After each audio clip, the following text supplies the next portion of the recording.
Hello, my name is Jonathan Davis, and I present the Booms and Busts podcast, which you can get on Audioboom, iTunes, and so on. And today I'm going to start off by talking about the long-term outlook for, in this case, the FTSE 100, but that actually is a good proxy in any case for global stocks. There's a handful of stock indices around the world that you can basically take as read. What happens to them is going to happen to global stocks indices generally. So if you look at the roughly 20-year chart there of the FTSE 100, you'll see that we got up to about, give or take, 7,000 in the dot-com peak of 1999. And then we had the dot-com bust.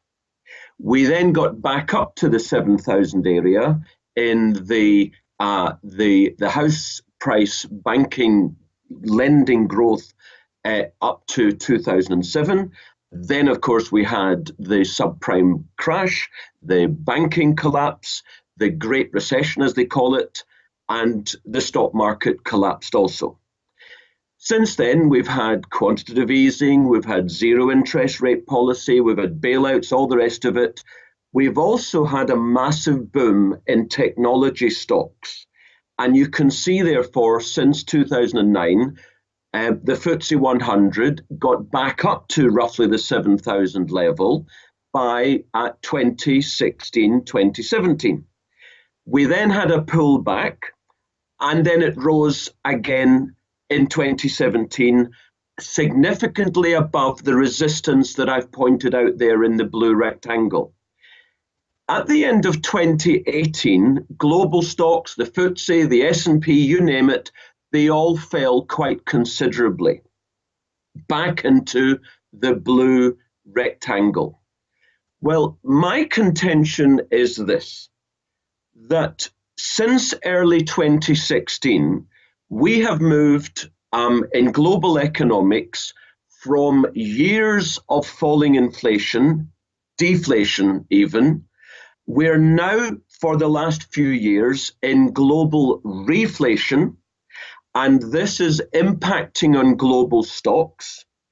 And the hiccup in the second half of 2018 is merely a retest of the breakout of one of the biggest resistance levels that has lasted 20 years, the FTSE at around 7,000.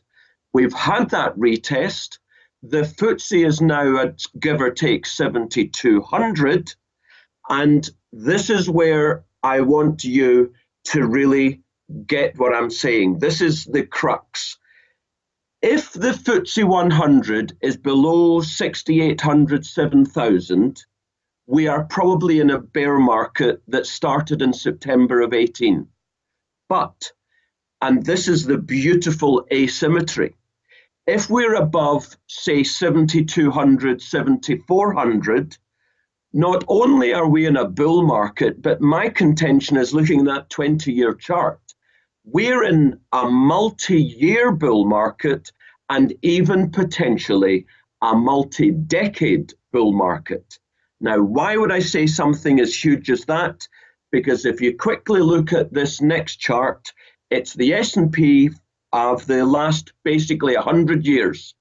And you can see that we've gone flat, then up, flat, then up, flat, and we are now going to go up for the next 15 years.